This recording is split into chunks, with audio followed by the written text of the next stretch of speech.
Cut then update. Nandiyan sa parking lot kagabi. Hinatid pa nga ni Alden ang pamilya Bernardo. And niyakap pa nga ni Lexin and si Kuya Alden. And love na love talaga ng pamilya Bernardo si Alden yun And yung huling mall tour nila yan sa market kagabi. Ito may maswerte pa nga nakapagpa-feature kay Alden. Sabi, you are so kind, yun. At na-meet din ni Marlon Mortel ang captain. Let go. Kuha pa nga ni Catherine ang dialogue ni Alden Yun cute ng captain dyan.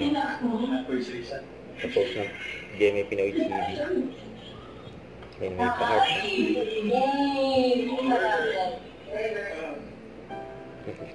Ito sa post ni Joros and with Captain. Yan nakakamiss ang mall tour nila 2 days to go, mapanood na sa sinehan ng Hello Love Again in cinemas worldwide at bukas na ang premiere night. Abangan sila dyan sa SM Mega Mall bukas. Huwag kalimutan mag-subscribe, click ang notification bell for more update. Ito po ang Charlie Action Vlog. Bye guys, thank you for watching.